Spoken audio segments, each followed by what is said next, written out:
For over 100 years, the Bank of Moundville has been a name clients can trust. The Bank of Moundville is more than just a bank. They're your neighbors, your friends, and your community partners. Their unique approach to financial education has always centered around families. They believe that financially strong homes today lay the foundation for a brighter futures for tomorrow's generation. You can call them today at 205-371-2227. Once again, that is 371-2227 to schedule an appointment to build your financial security. The Bank of Moundville is a member FDIC and an equal housing lender.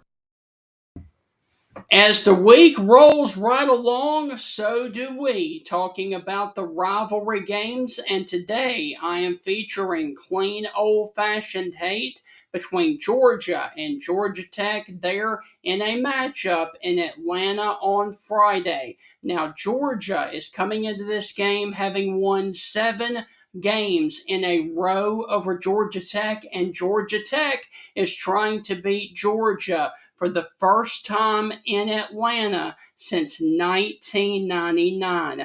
Former Georgia Bulldog quarterback and radio host over in Atlanta, Buck Belue, joins me on this edition of the Stingray Show to talk about clean old-fashioned hate between Georgia and Georgia Tech.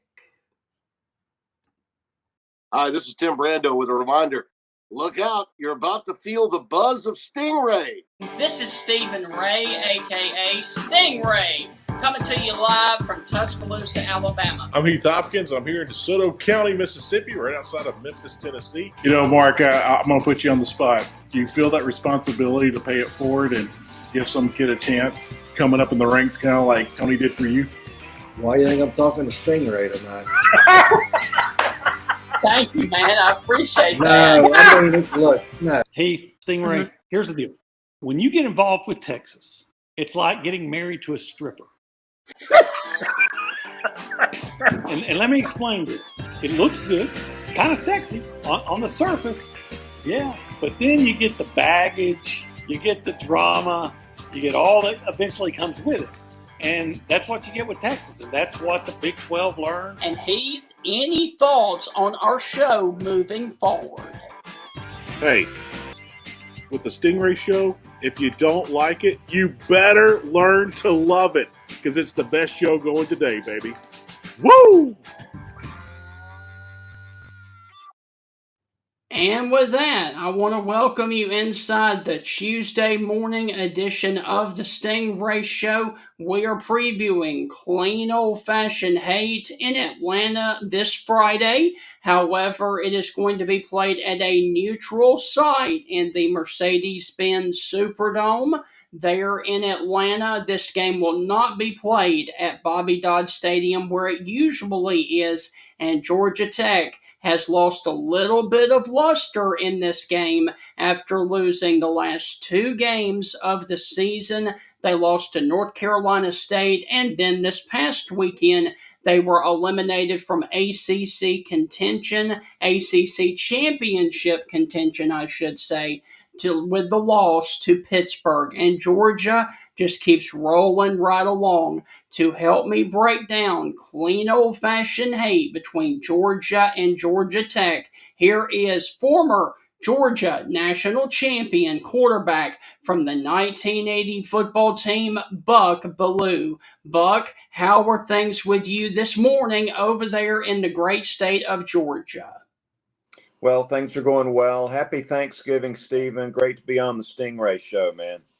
So thank you. So, Buck, if you would, talk about a little bit about the luster that this game has lost with Georgia Tech losing the last 2 games of the season here against NC State and then against Pittsburgh. Well, Georgia Tech's defense, they have trouble stopping the run right now. They've tried to fix it.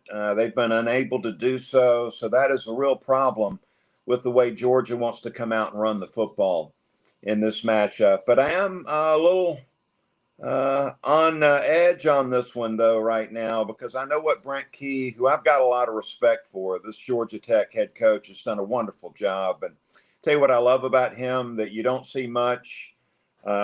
He has got two characteristics that you rarely see put together, and that is his teams are tough and they play smart. Yes. And you put those two things together, and you've got an impressive football team. But look, they are not playing their best defensively. But I'm a little concerned coming in that Brent Key, I know educated guess is telling me that Brent Key is telling his team this week, look, the pressure's off. They're probably unlikely we're going to win the ACC championship, go to the playoffs, but we should be focused on one thing and one thing only, and that is taking down our hated rival, the Georgia Bulldogs. So I get the feeling we're going to see Tech's best shot coming up on Friday. Now, Buck, if you would recap for us that absolutely incredible game last year in Athens that I believe went to 8 overtimes that Georgia ultimately won there against Georgia Tech. Right, 18 overtime game, historic, memorable, exhausting comes to mind. And look, Haynes King was stirring the drink last year, both with his ability to run with the football on these quarterback design runs, which Buster Faulkner, the coordinator, has done a great job of installing to build this offense around Haynes King. He's the most talented quarterback running the football in the country. 15 touchdowns he's got, and he needs a little over 100 yards in this game to go over 1,000 rushing yards on the season. But you can't overplay that. This guy can throw the football too. A real dual threat, a tough quarterback. It's going to be Georgia's defense is going to have to play really well to get that ball back to the Georgia offense. You know, it's about time of possession and ball control. Tech likes to control it, keep that other offense on the sideline. Georgia needs to find a way to get off the field on third down. Right. Now, you played quarterback at Georgia with the 1980 National Championship team. Clean old-fashioned hate dates back to 1893. Talk about what it was like for you to go up against Georgia Tech in your playing days there at Georgia. Well, I grew up in Valdosta, Georgia, the winningest high school football program in the country, and just had the football, just obsessed with college football, loving this rivalry week during Thanksgiving. It doesn't get any better than this. And as you look around the country, especially here in the Deep South, with the Iron Bowl and the Egg Bowl and clean old-fashioned hate, it just doesn't get any better than this. And so it was a game we always look forward to. You know, at the end of the season, final game, regular season game, it always was just critical you won this game. The two programs just don't like each other very much. The fan bases hate each other. You know, it was a game as a player that you understood that this was serious business here. No way could you go out and lose to your opponent in this matchup. Right. Now, if you would, you know, we hear a lot about some of the stories that surround rivalry games, such as Alabama and Ole Miss, but you never really hear any kind of thing about clean old-fashioned hate.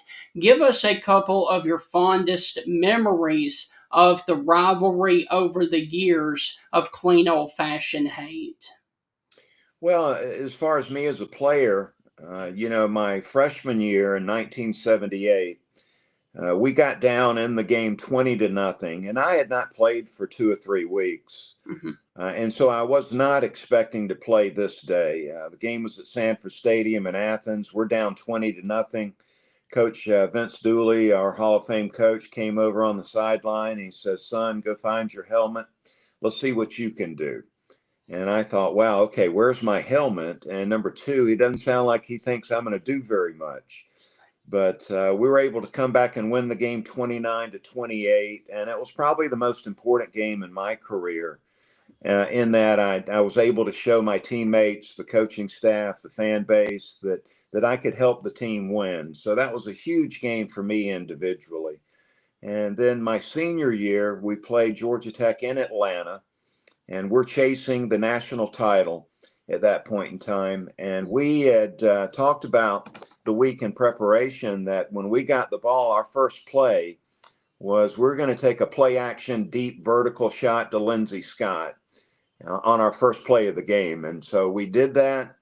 Lindsey ran by that cornerback. I hung it up as far and as accurate as I could throw it. Lindsey ran under it and ran the rest of the way for an 80-yard touchdown pass on the first play of the game.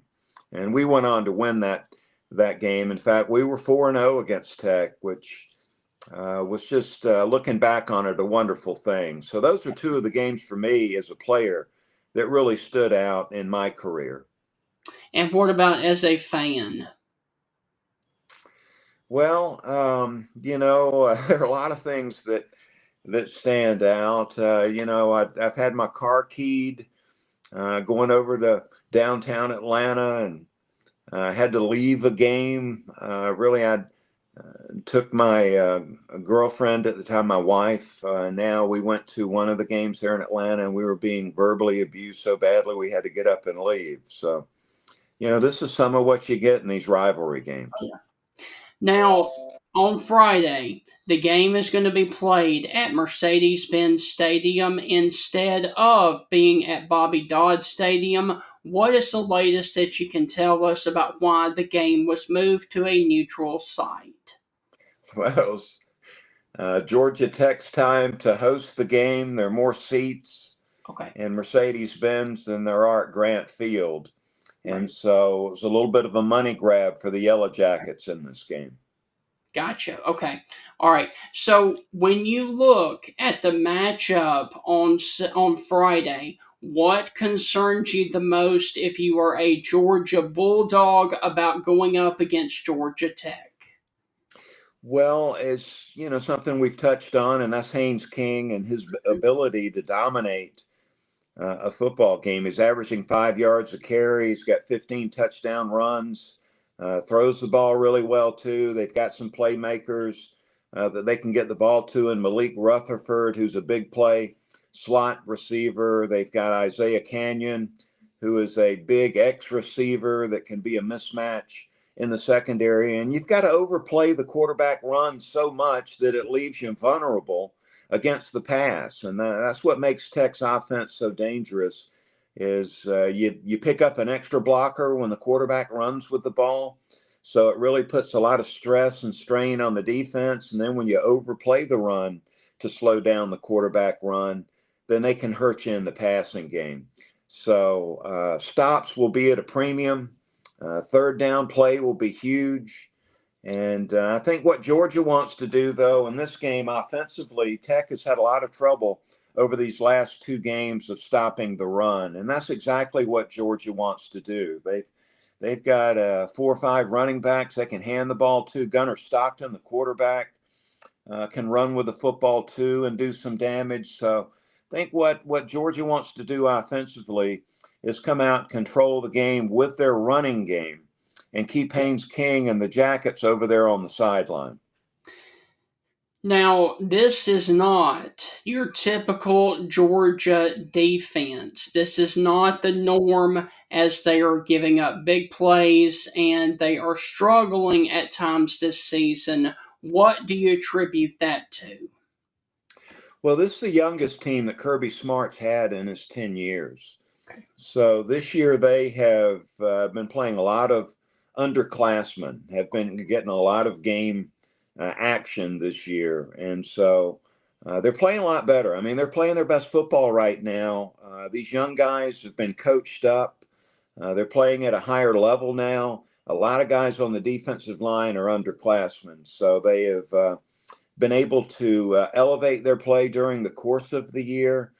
These last 4 games, this Georgia defense is only allowing 13 points a game. So this coaching staff has done a great job of coaching up these young guys. They do a great job recruiting, And once they get on campus, they do a really good job of developing these players. And so that's been the deal. They're playing their best football right now and playing at a higher level these last 4 games. Once the calendar turns to November, it's really been a different defense. Right.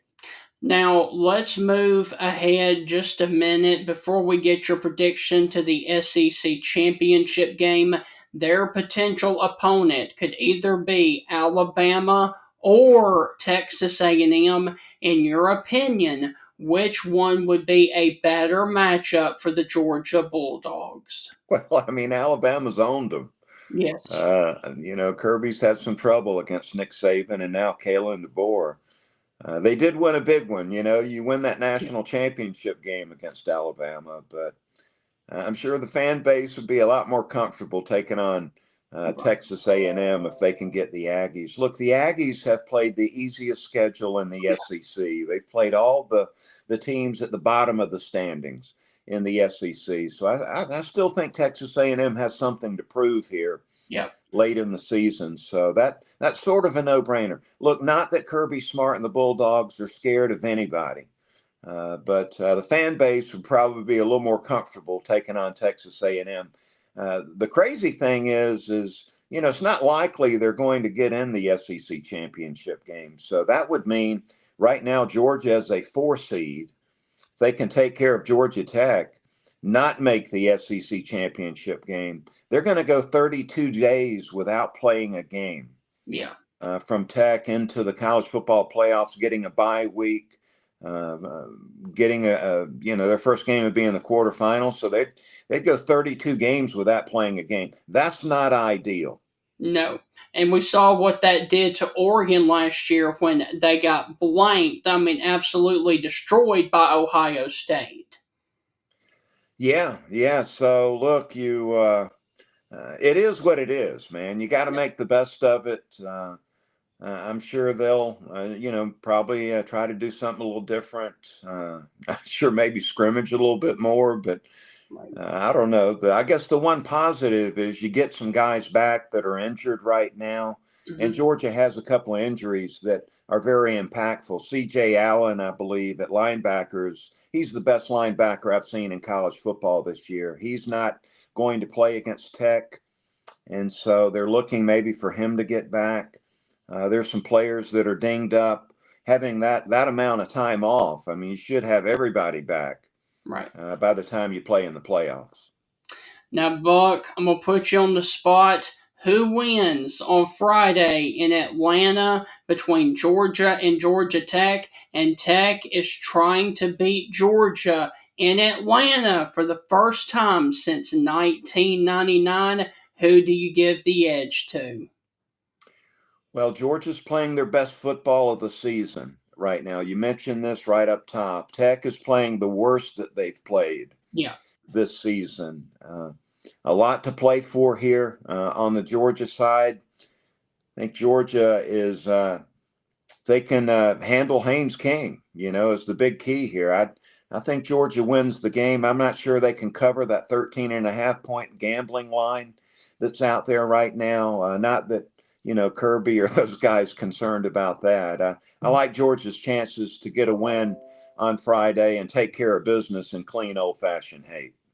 All right, I've got 2 things left for you. I heard you speak and met you at the Starkville Quarterback Club a couple of weeks ago, and you were fantastic.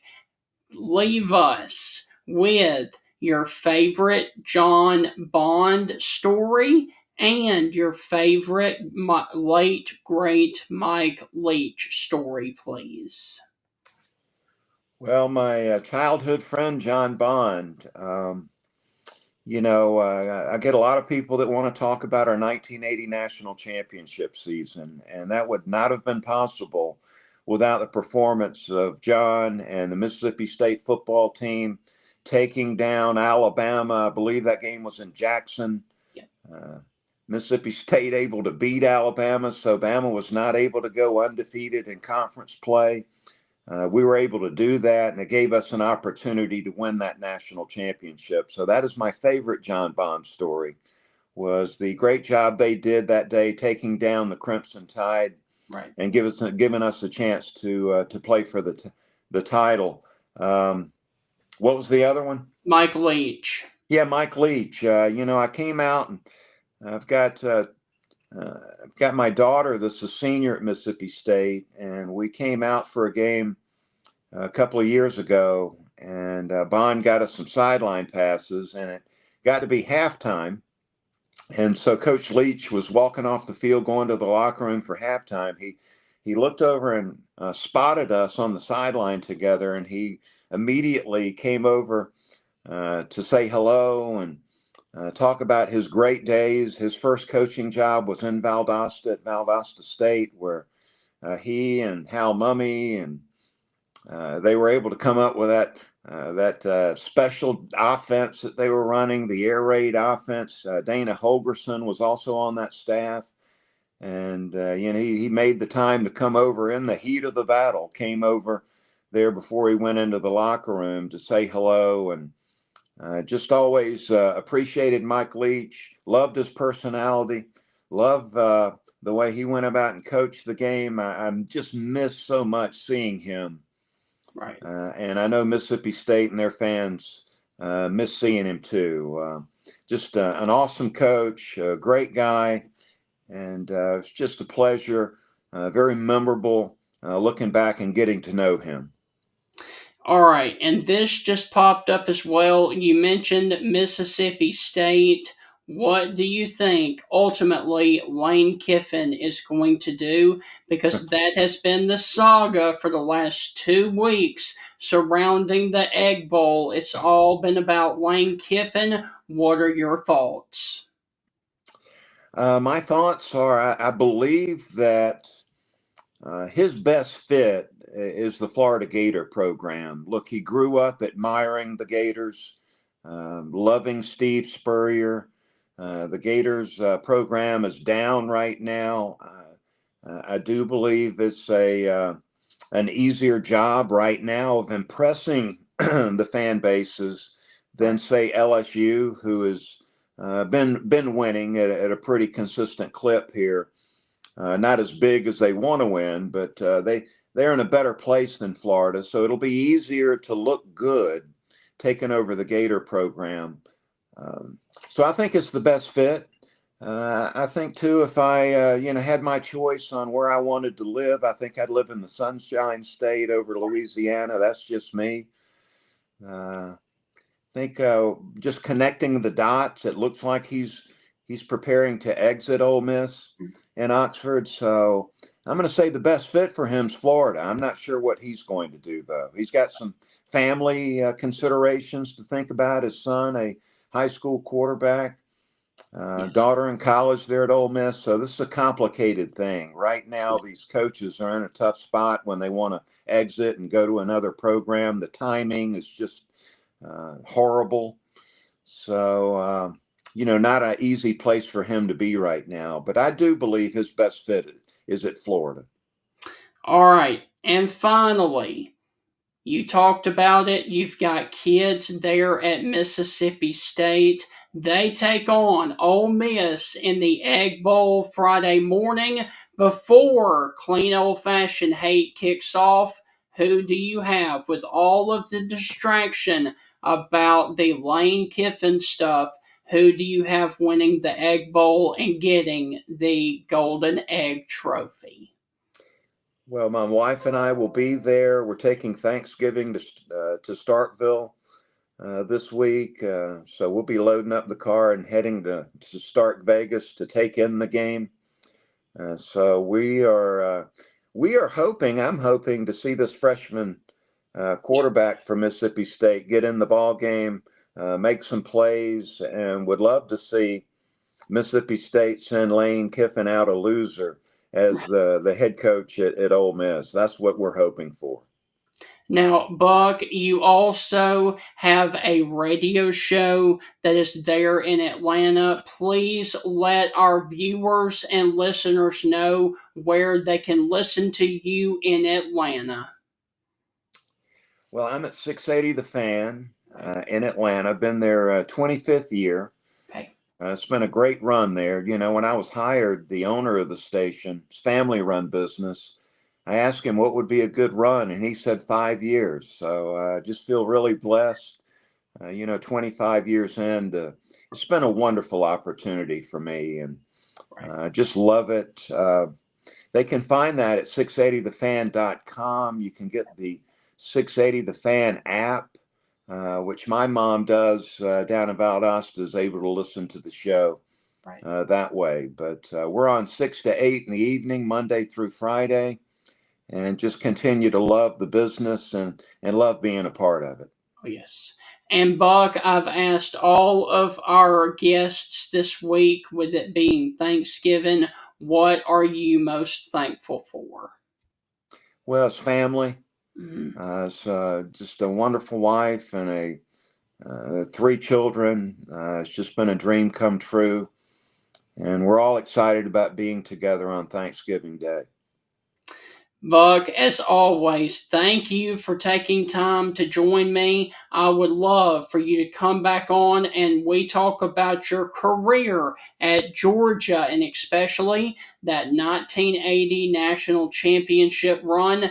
Go and enjoy Thanksgiving and the Egg Bowl experience there on Friday, and we will catch up with you later on, my friend.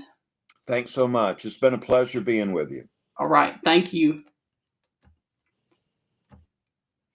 All right, so guys, that is going to wrap up the quick show right there with Buck Belue there with the former Georgia Bulldog quarterback, as we just previewed clean old-fashioned hate. When I return tomorrow, and this will be at our normal time, we will be previewing the Iron Bowl matchup. We saved the best one for last. It is Auburn, it is Alabama, it is at night, and there are quite a few stakes at hand in this matchup. You know, Auburn could play spoiler for Alabama not making the playoffs again. And so we will be joined, actually, I should say, I will be joined by Stephen M. Smith, formerly of Touchdown Alabama Magazine, and then Kyle Rush, host of the AuburnBarn.com, will join me to talk about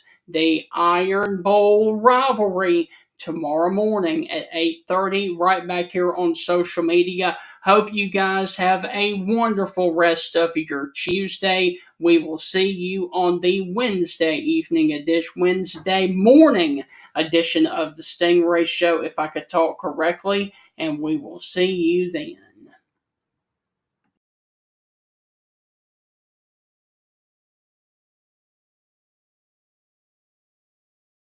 There's nothing like rivalry week in college football. Our friends at J&J Apparel have released 2 awesome designs for 2 of the best rivalry matchups in the South. The Egg Bowl 2025 shirt features a hand-drawn design of the Golden Egg Trophy, available in colors for both Rebels and Bulldog fans. And of course, there's the Iron Bowl 2025 design for our Alabama and Auburn fans. Both shirts are available for a limited time only, so run on over to J&J Apparel's site and get it while you still can. The pre-sale ends December the 1st. Don't miss out. Shop at jnjapparel.net. Once again, that is jnjapparel.net for the Egg Bowl 2025 shirt and the Iron Bowl 2025 shirt,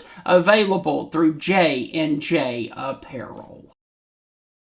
The Thanksgiving holiday is fastly approaching, and if you have a large family coming to your house, let the Coker Market take the hassle out of the Thanksgiving dinner for you. You can order from the Coker Market smoked turkey breast, smoked half a ham, a Boston butt, wings by the dozen, tenders by the dozen, or sausage balls. Now with casseroles, which you just take and bake, sweet potato casserole, cornbread dressing, and green bean casserole. They also offer baked beans, potato salad, and yeast rolls. You can find them at County Road 140 in Coker, Alabama at the intersection of Romulus Road at the four-way intersection, or you can call to get your order done at 205-331-5066. Once again, that is 331-5066. Let the Coker Market take the hassle out of the Thanksgiving dinner for you this holiday season.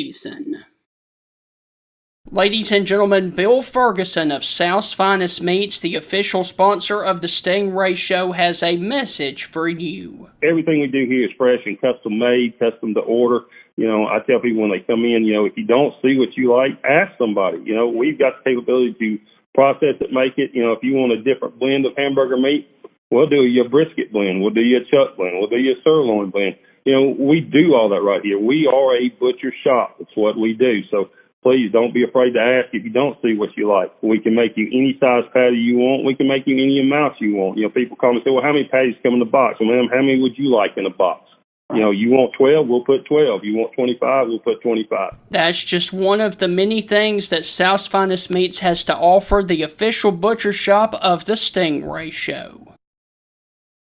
We all enjoy the changing of the seasons. Fall is a special time to be thankful for our families and many blessings. It is also a great time, though, to review your insurance coverages. Alpha Insurance and hometown agent Jeff Nee can help you personalize your insurance needs. The more you protect, the more you save.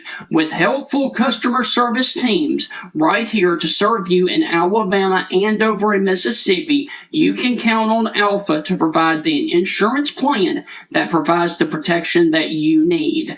For all your auto, home, life, and business insurance needs, call Alpha agent Jeff Nee or drop by his office at 202 McFarland Boulevard East, Suite 101 in Tuscaloosa, Alabama. And remember, with Jeff Nee, the more you protect, the more you save. For over 100 years, the Bank of Moundville has been a name clients can trust. The Bank of Moundville is more than just a bank. They're your neighbors, your friends, and your community partners. Their unique approach to financial education has always centered around families. They believe that financially strong homes today lay the foundation for a brighter futures for tomorrow's generation. You can call them today at 205-371-2227. Once again, that is 371-2227 to schedule an appointment to build your financial security. The Bank of Moundville is a member FDIC and an equal housing lender. And ladies and gentlemen, a quick reminder, if you are just now joining, I did want to mention tomorrow morning I have saved the best preview show for last. We are previewing the Iron Bowl rivalry between Auburn and Alabama. That will be tomorrow at 8:30 a.m. with Stephen M. Smith, formerly of Touchdown Alabama magazine, and then Kyle Rush, host of the barnauburn.com.